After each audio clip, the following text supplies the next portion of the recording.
Hello and welcome to BNL Podcast featuring yours truly, Bo and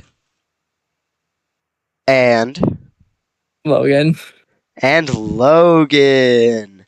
Today we're going to be talking to you about our favorite units of study for AP Human Geography. Oh, I Let's don't start know off about strong. favorites, but Okay, well, our least hated units of AP Human least hated. Geography. Logan, let's start off. Come on. What was your least hated? My favorite was probably the last one because we were done True. and didn't have to do AP anymore.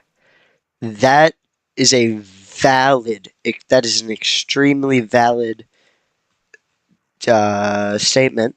Unit 1 thinking? Yep. No, wait, sorry. Unit 8 or Unit 7? What was Unit 7? Unit 8. Unit 8 doesn't exist. What was Unit 7? I believe it was where's my phone? I believe it was. I have it somewhere here.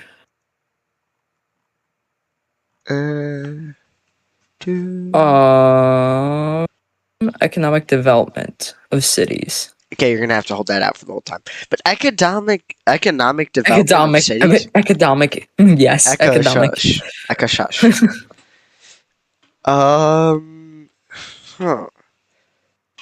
Economic development of cities? Well, so like what's your favorite economically developed city? Me personally, I'd like to say LA. LA, I would say it's not very economically developed. I mean, yes, it has a big industry, but then if you look at the rich to poverty ratio, there's almost 2 homeless people. Here's the thing: there's gambling, so they have people. There's gambling, so they have a huge economy because everybody goes and wastes their paychecks. So they spent 9 to 5 working for 40 hours a week just to waste on one bet at the poker table. Well, what if they win, Logan? Think about that. Well, and they get more money. Anyway. Then their 9 to 5 then they just lost their 9 to 5 job with their employer, and now they're going to become a full-time gambler. That's true. So if we think about it, economic development, it's really when like the cities start to have big jobs and are able to bring immigrants in to kind of get to work, because cheap labor is really what a city needs to make it boom. Stop right there. Let's just go back. Hold on. Don't go down the road I think you're going to go down. Economically for cities. For example, for the Burlington Jamboree, this isn't like city, but they do go to cities. So the company brings in people from foreign countries, mostly Deutschland, and takes them in and has them help and work set up stuff, and then feeds them gives them homes, and pays them. I got 10 L-bucks. And if you think about it, you just need a country to do that. You need a country or a city to get developed. They need to bring in people. I'd say to show development is to have people wanting to come to your city to work. Yeah. Or, just have forced migration and force them to come here. Well, that has never really worked out in the past, has it, Luke? I mean, have you heard of Germany in the 40s? That was forced migration. That was forced migration, and it didn't work out. The Nazis fell. I mean, they did end up having, probably 7 million people in their country at one point? But they weren't developed, though. Think about that. We were talking about the 1940s, though. Okay. Let's move on to a different subject. Thoughts on agriculture. Agriculture, it's good. Potato. Potatoes, yes. Actually, hold on. I can tell you exactly how many potatoes I have farmed in my life. I do not need to know how many potatoes you've farmed in your life. Actually, agriculture. I remember that project we did where we wrote about types of agriculture? Yep. Yeah, I was with California. We were talking about small intensive farming, which is actually really interesting. So that's where, like, for example, you have a farm to feed your family. This happens in usually warmer climates. It's most You know, common in I don't really know about the family part, Southeast but yeah, continue. Asia. Yeah. So in Southeast Asia, there's a lot of people that can't afford to feed their families, so they have their own farms that they don't have animals or anything, but they may plant uh, wheat, rice, stuff like that, where it's not to sell, but it's used to feed their family. That's pretty cool. Which one did you have? Yeah. I don't remember actually. That was too far away. My pea-sized brain can't remember that. Okay, well, what's your favorite plant to harvest, or what's your favorite type of agriculture? Intensive because it makes the work pay off later on, or it makes all your work pay off later on. Not really though, but it's just the thought that counts. Okay, so that made absolutely zero sense. So Let's okay, talk so about in other words, animals. Thoughts on animals. animals, food, vegans, crazy. Vegans are crazy, in fact, but Change my mind. maybe vegans are smarter. If you really think about it, agricultural practices such as like the plotting thing, like the brown lots, those are horrible. They're forcing hundreds of cows to live in very small areas where just so we can have cheeseburgers. And if we think about it for our country's future, is a couple of cheeseburgers worth our civilization living Well, 20 less years? here's my thought on this. If I'm starving, if you go from vegan point of this, if I'm starving, I'm not gonna start eating grass. I'm going for the cow that's gonna make me be able to go for a couple more days, you know? Okay, okay. That's my thought on why we eat. And also, here's the thing: you have an infinite source of them. Incorrect there. We But do what do what you we mean? do. It's a lot easier. There's actually a Mark Rober video on this about like the Impossible Burger, stuff like that. Honestly, I've Yeah, had an Impossible Whopper. It's pretty okay. It's pretty decent. I mean, Whoppers suck anyway, but it was pretty decent. sounds pretty impossible. And so the same amount of energy and work put in to make one cheeseburger throughout like the whole production line can Yeah. make the same amount of money put in, energy and work could make 244 peanut butter jelly sandwiches, which is A made from lot of PB plants. and J's. That is a lot of PB and J's. Would you rather have one cheeseburger or 244 PB and J's? I mean, cheeseburgers are pretty good, but if they're uncrust, are they Sorry, uncrustables or no? you're getting uncrustables there, baby. Okay, yes, I want the Unflippin' crustable. uncrustables. If it's with the crust, then no, I want the cheeseburger. That's true. I could see that. I could see that. So, But at the same time, cheeseburgers in are pretty good. in conclusion, agriculture is what we need. It's something that kind of it runs our country and our world, and we need it no matter what. And we need to find more sustainable ways to help our agricultural production as a planet and aid each other towards a better future Did you say eat agriculturally. each other? Aid. Oh, I was gonna say eat each other agriculturally. Okay. Okay. Next one. What are you thinking, Logan? We got Um, economic development and agriculture. Hear me out. Maps from Unit One. Maps. Maps. Maps are Yes, pretty freaking just cool, you know? map. I mean, they're kind of unreliable because if you have one military striker and oopsie daisies happen, like Japan in the 40s, you have to redo them all. But they're still pretty cool. I'm going to tell you an interesting story about maps and navigation. So, when you use a compass, there's 1 to 360 degrees on the compass, Yeah, 360 being north, 180 being south. yeah. So, in aviation, instead of saying 45 degrees, they would say 045 degrees. And Mm-hmm. then and niner can get confusing between different languages. Sorry, Yeah. 9 because obviously you got Yeah. German, it's no, and a couple other languages, it gets a little confusing. So what they say is, for example, 90 degrees, which would be east, it'd be 0, 9 0. Mm.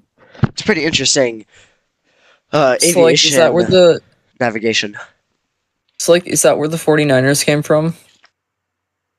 Definitely, most definitely. It actually is. I didn't even think about that. I just looked it up. Yeah, it is. It's Oh, aviation. Um, so I actually made a claim that's right. That's impressive. yeah. You want to know what's actually pretty cool? Also, is so not Thomas Malthus. What's the Thomas the Robinson Train. production or the Mercator? The Mercator. So Mercator, he was a pretty cool guy.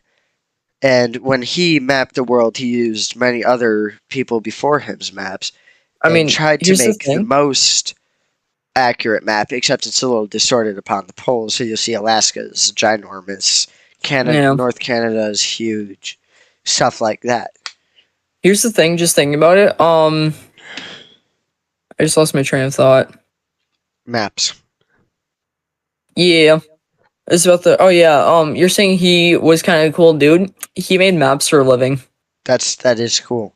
You want to know who else makes maps for a living? Cartographers. Boom! It's in their job name. And you know who does cartography? Minecraft Mm. villagers. Pretty cool, Mr. Fiddler. And you Hear know that? who and you know who else does cartography? Who? Japan after they got Nope. Nope. after Nope. they got Nope. bombed. Nope. Nope. You know what's actually I learned this the other day when I was talking with Mrs. Hammerstead. Um, Oh. so Darwin, you know Darwinism, the whole evolution thing. Yeah. He sailed around most of the earth, like for example, The long ways. Galapagos, North America, Russia, and to learn about the animals. And so Mm. what he did, which was very helpful to most cartographers, well, to all cartographers, was he went to many different small chains of islands and was able to help people like Mercator or other map makers make Mm. more accurate maps due to his studies and the Oh. change. He was actually the guy who discovered how hot spots underneath the crust create new Yeah. islands and can add to new islands that go on maps. Nice. So that's how Hawaii was born. That's how Hawaii was born. So, like Yes. maps, do you know how old the oldest map is? It's gotta be pretty old to be old. Well, because the thing At least is, 5 years old. we don't actually know. Yeah, we don't actually know how old the oldest map is because Did you just mute? we don't know how Oh. old the oldest map is. Do Okay, guys. So, Bo Bo just he he kind of just died. Like he's not talking anymore. anymore. I don't know if his internet cut out or what. But yeah, so now I'm still in the podcast. Basically what he was saying is that he flew around the world. He sailed around the world and did better than Amelia Earnhardt Okay. flying around the world, and he completed it. Boom. And so you got a little off topic there. Sorry, my headphones got unplugged. But we don't know how old the oldest map is because not only can a map be used for geographical purposes, a map can be used for mapping a house, mapping a fire escape, stuff like that. So really, there could have been a caveman back in the day mapping out where he would hunt. Maps have been used all throughout history to help He was people know mapping his where they fire are and escape where they're route. going. So, Okay, I came back. what would you rate the whole map on a scale of 1 to 10? I'd say it's probably a 7 out of 10. Kind of boring topic, but kind of cool idea. Who? You know, like I don't really want to look at What's things the- when I'm going what's the places. I just want to know where it coolest- is, understand my senses, and just go nyom. What's the coolest map in your opinion? The coolest map, in my opinion, is historical maps. You're wrong. Oh, The map from Dora. Okay, my Mappa? computer's gonna blow up. Okay, it's fine. Mappa from Dora was actually a talking map. And so this map, it's like Google Maps basically, but it can tell you like where what's the fox's name? Is that not Google Maps? Google Maps is not original. We've done it. No swiping. Swiper, no swiping. Google Maps is not original. Mappa would tell Swiper what's up. Mappa would be like, Swipers to your right. And then Dora would be like, well, golly, Swiper must be to my right. And Dora would go get him. Because Swiper was a bad boy. There's a bad boy in the map world? Yeah. It's not Swiper, though. It's Sniper. Sniper's no sniping. I really need to stop playing I actually saw a pretty interesting... because maps can be used to display everything. So there's like... Oh, yeah. I saw videos of like dumb maps like... Super Bowl champions worldwide. USA, that's 53. The rest of the world, 0. Stuff like that, where people can kind of use maps to display enjoyability and differentialism. Also, what I think is the different levels of maps. That's pretty interesting. So, like, you got maps that are countrywide maps, state, region, national, international. It's just maps. You could just keep going on and just talk about, well, maps. Yeah. I think, let's go with this. What are your thoughts on, what do you think? Political process, culture, or population and migration? Population and migration. Hear me out. Illegal migration is illegal. Okay. So let's not get too controversial. It is illegal, though. But the illegality of migration, I personally enjoy going back in time to maybe 1950, where America was more focused on building America. Thoughts on that? You see, Detroit tried that. They're kind of, basically a purge center now in the U.S.,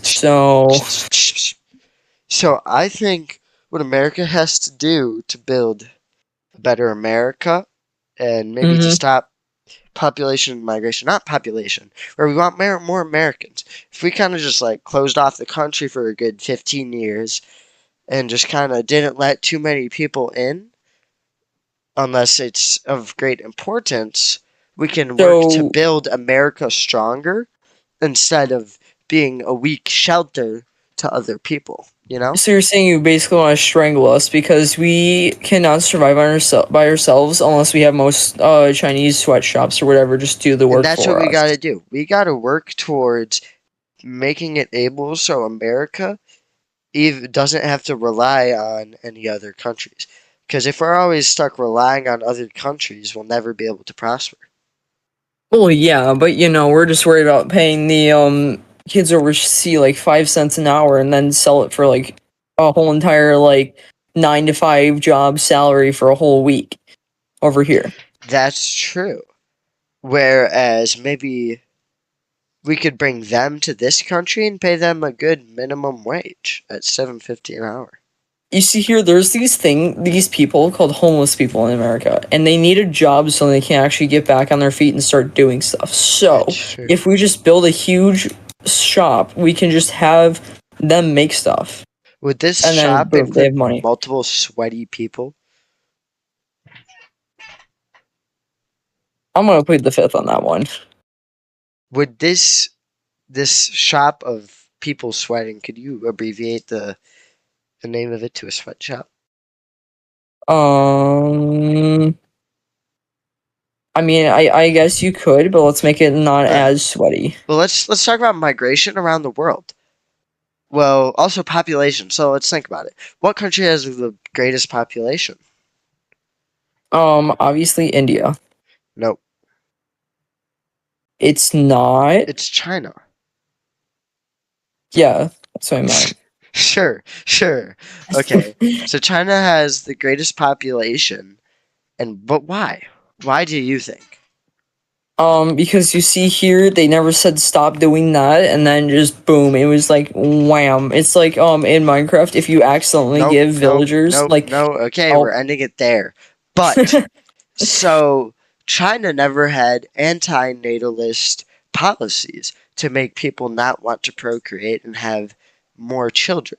And also in China, people have more children due to the possibility that their children go off and help people and can come back and bring money to the parents.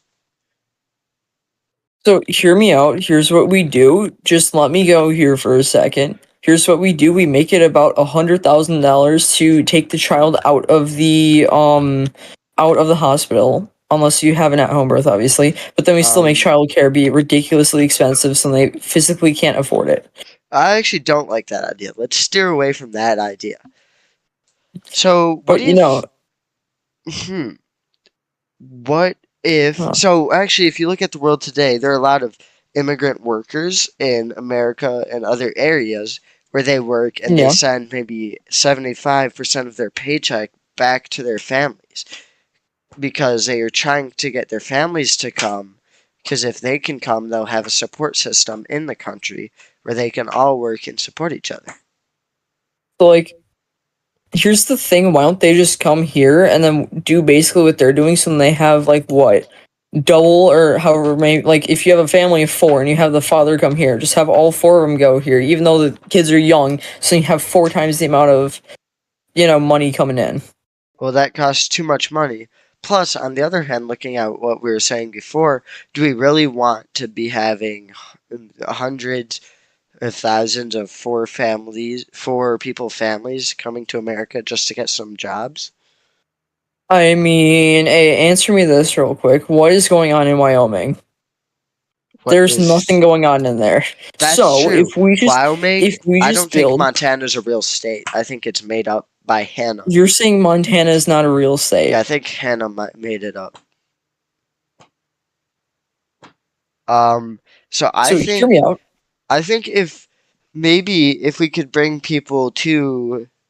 I mean, I understand why Wyoming doesn't have any people. It's because there's no real Shazam of it. If we could have, nothing to do. What we need to have is we need to make we need to like put in a Mount Rushmore of Wyoming and be like, here's what we do. Hey guys, visit Wyoming, because if you do, you can live there. Or what I see worldwide is there's a city in Italy, Platini Magaino. Platini Magaino has a very aging population. Their average age is 60. So if you look at their population pyramid, they are not doing too good, because it's like a line. It's like an umbrella. It's literally an umbrella if you think about it. And so they just have an aging population. So they're paying people $40,000 and property to come to their 40,000 euros to come to their city, their village, and live there, because they need young people, young workers. Yeah.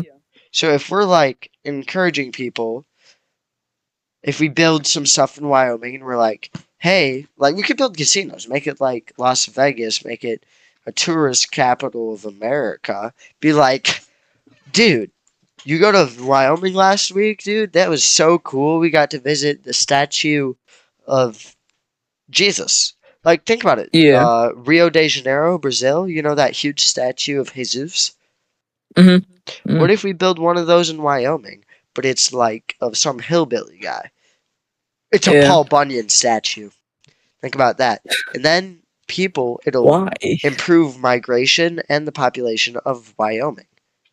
Because people are going to be like, let's go visit Paul Bunyan in Wyoming. Mm-hmm. I think that really... I'd say let's finish it off with one more topic. Alright, don't worry about me. I just had to endure a 5v1 real quick. I'm fine, though. Okay, we're doing culture, Logan. Cultura. What are your thoughts on culture? Me personally, culture is really confusing. Okay, well, I think culture cannot be defined. Culture is its own. Culture is different everywhere in the world. culture changes, culture diffuses. Culture never stays the same. Yeah. It's constantly changing because, you have to adapt with other people. Like, for Which means, example, personally, I'm scared of other people, but, every generation changes. They have different thoughts. They have different everything. It's different even a slang, different like culture brain between rot, like people, skipping. like Skibbity and Sigma, Ohio. But I think culture, places like New York, Paris, Yeah. Rome, Shanghai, these are all what people call mixing pots, where people from all over Mixing cars, did you just say? mixing pots, Okay, where people from all over the world, all with different cultures, come and diffuse it into one place. For example, if we look at New York, think about Chinatown. It's where there is a large Chinese population living in an area. Could it be due to red lighting, which is really horrible? It's very possible. Or it's because it may feel more like home. So, when people go to Chinatown, like for example, let's say you've never been to China, you don't know much about it, you go there, you're going to learn and gain some of the Chinese culture. So they'll diffuse it to you and share with you. But also, it's a pull factor because people are going to be like, I'm moving away from China, from my communist oppressionist leader, and I want to find people like me. So why not go to this area where there's a lot of people like me that can understand me and help me? Yeah. True. What are your thoughts on culture? Yeah, what are your thoughts on culture? Just give me. Me personally, my thoughts on culture. Trying to think of how to say it, but not immediately get yelled at or canceled. Okay, so Because let's it's not. like, let's just get rid of the ones that are kind of like far out and are kind of like confusing ish. Like So that you're are saying like, that people should be eliminated due to their differing no. opinions? I'm just saying, People should like, be if we killed like, because of their differing opinions. That's what you're trying to say, right? no. I'm saying, like, if we could, like, I mean, it's gonna happen eventually, but just all merges into one culture. That's true. I've seen like a show. I was watching a show the other day where it's where there were these four uh differing kingdoms, and they Yeah. came together under one rule. And so what they have to do is they have to find compromises. That's really what I think Yeah. culture is. Culture is compromise. Culture is Well, created by compromise. culture is like what you do. Culture It's is an like expression of oneself and people. it's what your group of people do. But also, you can have your own culture. Kind of like your religion. Did you know that I could start my own religion right now if I got like you, me, and Jonah Fiddler to just believe in one thing, which Jonah might be a little bit hard to do, but if we got us all to believe in one thing, we Just could don't very tell them I well believe in it. just make. I know, but we could just all make our own religion, like a religion, like with Mr. Fiddler or someone. Like the Mr. Fiddler is the Almighty. Well, if we think about it, culture is created every day through every action of every person, and culture is ever expanding. Culture can never be stopped unless, well, a culture dies out. Yes, acculturation. If you think about it, well, if you go to 1940s Germany, Germany tried to get rid of the culture of Judaism in Germany. Yeah, they didn't really do so great. I They, mean, they got 6 million, but still, they didn't really, which is a great tragedy to us all, that Yeah, millions but were they, killed, which is horrible. yeah, And they're just off by a couple million though to complete their goal, which thankfully they didn't do, by the way. thankfully, because I Thankfully. think no one culture should have power over another culture. I think all cultures should be viewed the same and equally. Maybe even if someone thinks your culture is dumb, that doesn't mean it is. Like if someone's So like, "Oh, you praise Mohammed. Why would you praise Mohammed when you praise Jesus?" It's so if like somebody's that's a separate culture. We grew up thinking different things. Doesn't so mean if that you're we gonna have to say disagree. here, let me put it into modern terms for people. So if you're saying that YouTube Shorts is better than TikTok, that's a good type of culture. I may think you're wrong, but that doesn't mean I'm entitled to hurt you or your opinion. I may try to show you why I believe that that's incorrect, but that doesn't Yeah. mean I can force you into thinking the other way or force my ideals upon you. I mean, you could, but we're not gonna go there. Why is everybody saying but in the chat? Okay. Thank you for listening to B and L. podcast. Brought to yours truly from Bo and Logan. thank you for listening and please enjoy. We really enjoyed talking about our AP Human Geography topics as we have enjoyed the class. So thank you for listening and have a great night. Save me.